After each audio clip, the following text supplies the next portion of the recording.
খ্রিস্টলারের সেবা কেন্দ্রের ধারাবাহিক ক্রমে আজকে হচ্ছে তৃতীয় ক্লাস। সেই তৃতীয় ক্লাসে আমি আবার একটু রিক্যাপ দিয়ে নেই, আমরা কি কি এর আগে জেনে এসেছি।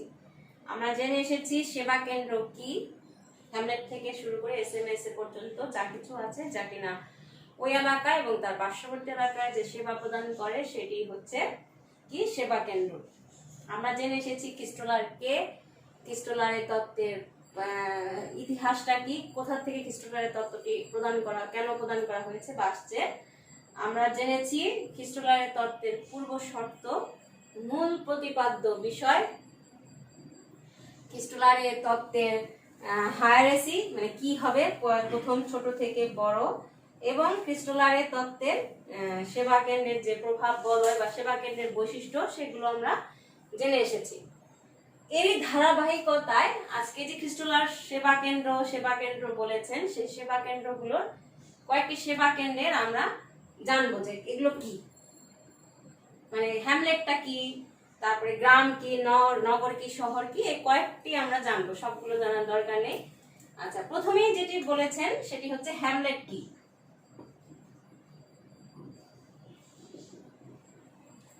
হ্যামলেটকে সে বাংলায় পাড়াও বলেছেন, আমরা বলতে পারি, সরি তিনি বলেননি।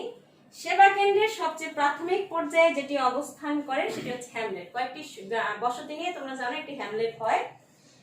হ্যামলেট সাধারণত সড়ক বা জনপথের পাশে যে কারখানা বা বাড়ির সমন্বয়ে গঠিত একটি এলাকা। তোমরা জানো বাইরের দেশগুলোতে কি হয়, পেট্রোল পাম্প থাকে, সেই অঞ্চল মানে ওই পেট্রোল পাম্পে খাবারের দোকান টোকান থাকে, ওইখানে একটা বসতি থাকে, সেটাকে মূলত তারা হ্যামলেট বলেছে। এখানে হ্যামলেট বাণিজ্য এলাকায় মূলত গ্যাসোলিন, বিভিন্ন ধরনের খাবার, খুচরা ব্যবসা কেন্দ্র বা ক্রয় বিক্রয় হয়ে থাকে, খুচরা ক্রয় বিক্রয় হয়।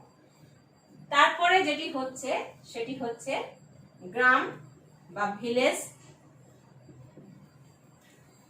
সেবা কেন্দ্রের মাপকাঠিতে গ্রাম পর্যায়ে সাধারণত 1 থেকে 1,500 লোক বসবাস করতে দেখা যায়।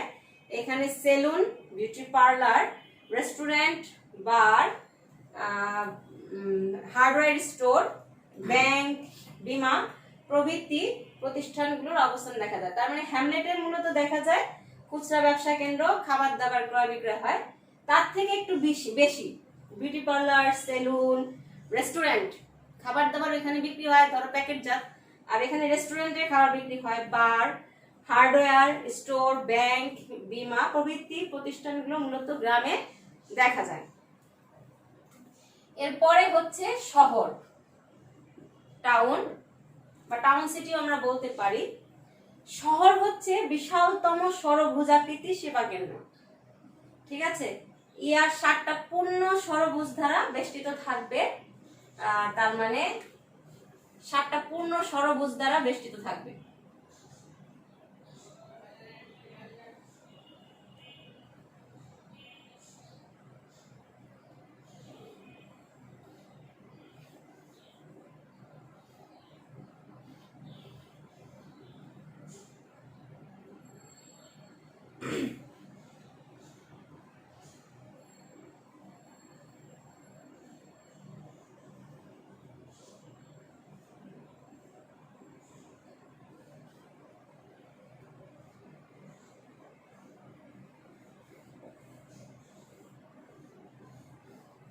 দেখা গেছে 7টা পূর্ণ, 1 2 3 4 5 6 7, 7টা পূর্ণ ষড়ভুজ দ্বারা সেটি পরিবেষ্টিত থাকবে।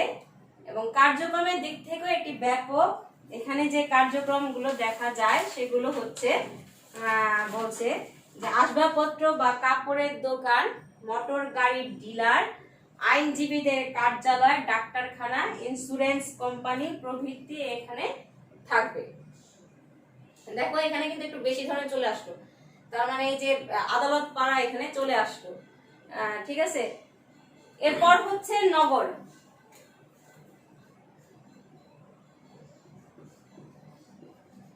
নগরটা কি? শহরের তুলনায় এটি অপেক্ষাকৃত বড় ধরনের সেবা কেন্দ্র, যা শহরে বলছে 7টা ষড়ভুজ আর এখানে হবে 19টা ষড়ভুজ। এর চারপাশে এবার এঁকে নাও, দেখবা 19টা ষড়ভুজ হয়ে গেছে, ঠিক আছে। 19টি ষড়ভুজ দ্বারা পরিপূর্ণিত নিয়ে গঠিত হবে এই নগর। নগরে যে কার্যক্রমগুলো হবে সেখানে জুতার দোকান থাকবে, জুয়েলারি ও ফুলের দোকান থাকবে, ক্লিনিক থাকবে, চিকিৎসা কেন্দ্র থাকবে, অত্যাধুনিক রেস্টুরেন্ট থাকবে। রেস্টুরেন্ট ছিল হচ্ছে গ্রামে, আর এখন রেস্টুরেন্ট চলে আসলো শহরে। এখন যে নগরে যে রেস্টুরেন্ট সেটা অত্যাধুনিক, ঠিক আছে। ডিপার্টমেন্ট স্টোর থাকবে, ট্রাভেল এজেন্সি থাকবে, ফাস্ট ফুডের রেস্টুরেন্ট থাকবে, এবং ধীরে ধীরে যেটা হবে সেটি আরো বেশি বিকৃত হবে। এরপর হচ্ছে নগরের পর হবে মহানগর, মহানগরের পর হবে পৌরপুঞ্জ, পৌর মহাপুঞ্জের পর এসএম।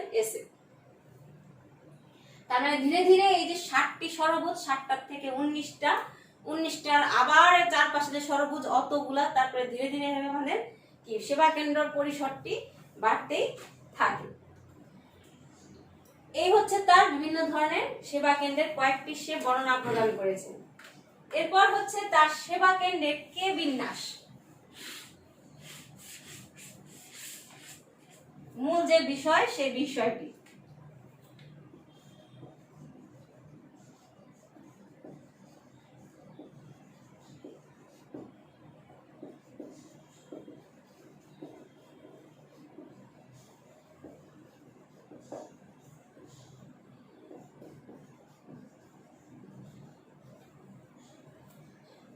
খ্রিস্টলার তার তত্ত্বে মোট 60টি সেবা কেন্দ্রের কথা উল্লেখ করেছেন। সেগুলো হচ্ছে 1 market town,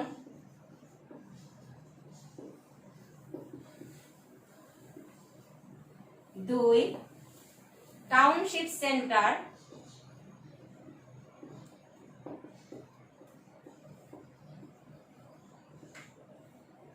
3 country seat,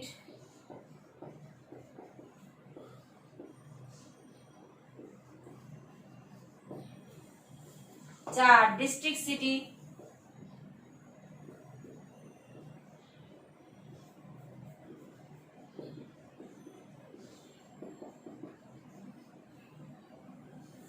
5 small state capital,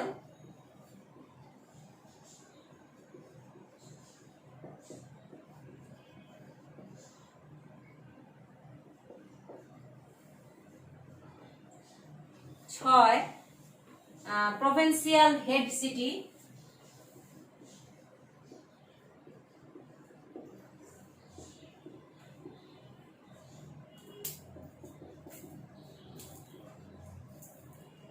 7 regional capital city.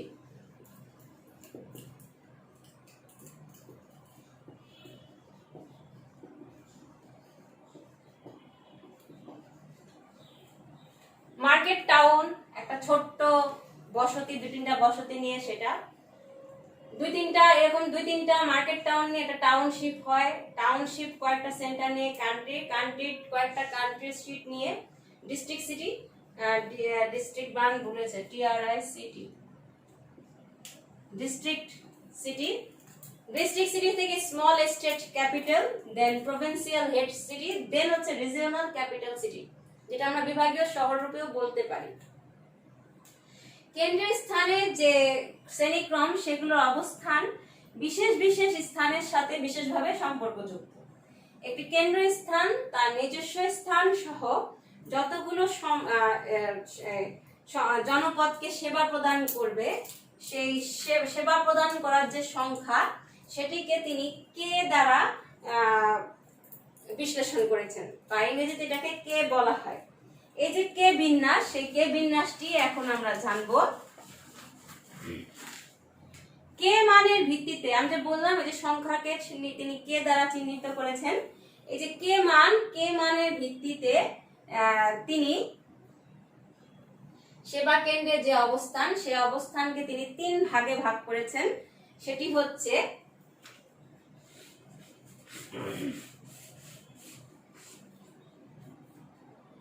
1 K3 বা বিপণন নীতি,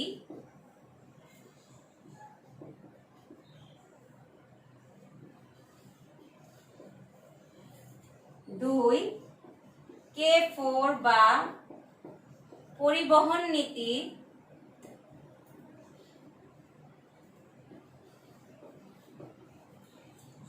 তিন K7 বা প্রশাসনিক নীতি। ঠিক আছে, দেখো এখন অবস্থান তত্ত্বের কোথা থেকে কোথায় যাচ্ছে সেটি তোমরা ভালো করে বুঝতে পারতেছো, যে কই ছিল আর কোথায় চলে আসতেছে। তার মানে কোনো অবস্থান তত্ত্বই একটা জায়গায় সীমাবদ্ধ থাকে না, ধীরে ধীরে সেটি বিস্তৃতি লাভ করে।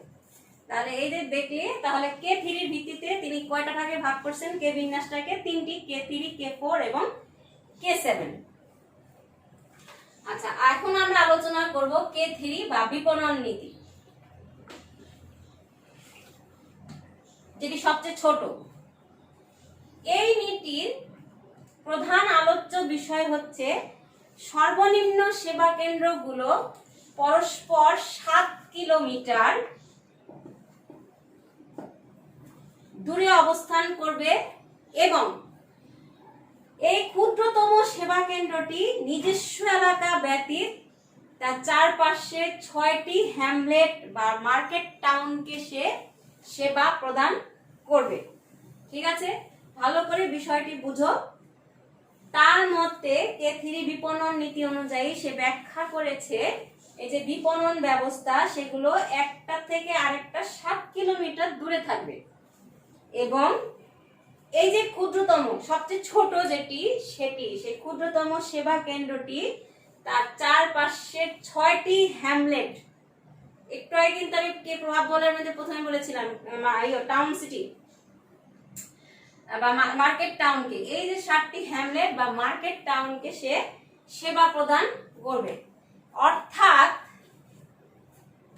সে একা একটা প্লাস 6টা, ঠিক আছে, ইন্টু 3/1, 1/3 অংশকে সে সেবা প্রদান করবে। অর্থাৎ 1 যোগ 2 সমান 3। বুঝতে পারছো? K3, এই যে K3 আসছে, K3 কেন এটা? ঠিক আছে, এভাবে সে পরবর্তী সেবা কেন্দ্রগুলো সমূহের পারস্পরিক দূরত্ব হবে, এভাবে পরবর্তী ধাপে ধাপে যাচ্ছে, পরবর্তী সেবা কেন্দ্রগুলোর পারস্পরিক দূরত্ব হবে √3 × 7 = 12 কিলোমিটার।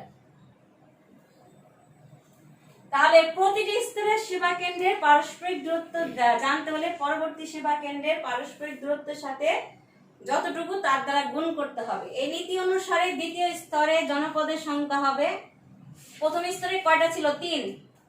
এই নীতি অনুসারে প্রথম স্তরে জনসংখ্যা কয়টা ছিল? 3।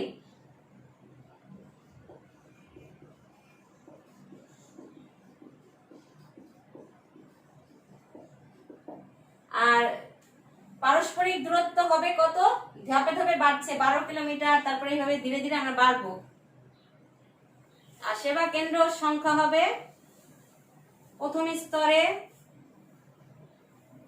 এই নীতি অনুসারে প্রথম স্তরে জনপদের সংখ্যা কত? আমরা চিত্র দিয়েও কিন্তু এটা বুঝবো। 3 হয়েছিল, 3/1, যেহেতু প্রথম স্তর 3। দ্বিতীয় স্তরে জনপদের সংখ্যা 3 স্কয়ার, 3 তিরিকে 9। তৃতীয় স্তরে জনপদের সংখ্যা 3 কিউব বা 3 তিরিকে 9, 3 9 27।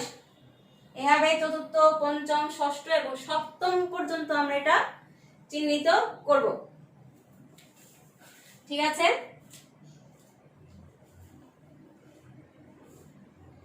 তার কে বিন্যাসের চিত্রটা কি রকম হবে?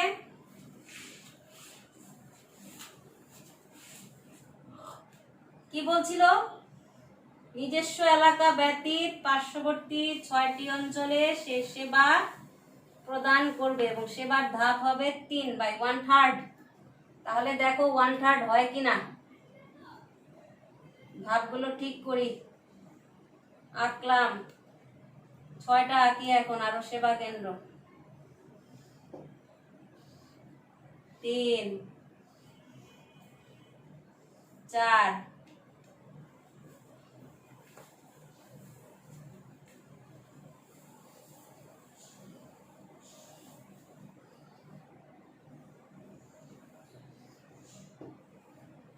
5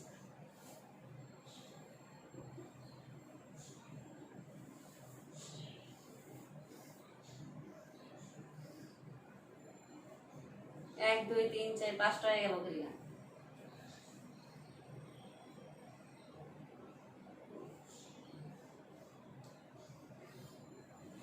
1 2 3 4 5 6 আর এই হচ্ছে 7 ঠিক আছে এখন দেখো 1/3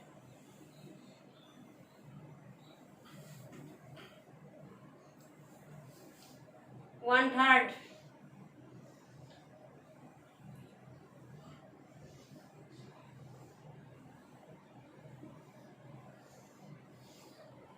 হয় 1/3 এই হচ্ছে 1 2 3 4 5 6 7 এটার 1/3 ঠিক আছে তার মানে 1/3 কতটুকু এটুকু হবে 1/3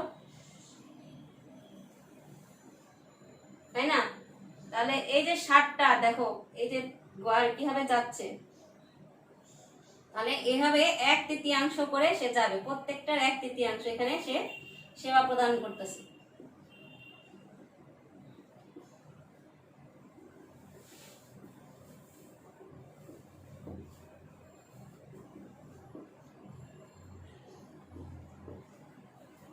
এই হচ্ছে ক্রিস্টোলারের সেবা কেন্দ্রের প্রভাব বলয়ের কে বিন্যাসের K3 বা বিপণন নীতি আজকে এই পর্যন্তই থাকুক পরবর্তীতে আবার আমরা পড়বো সেটি হচ্ছে K4 আর K7 নীতি ঠিক আছে ভালো থেকো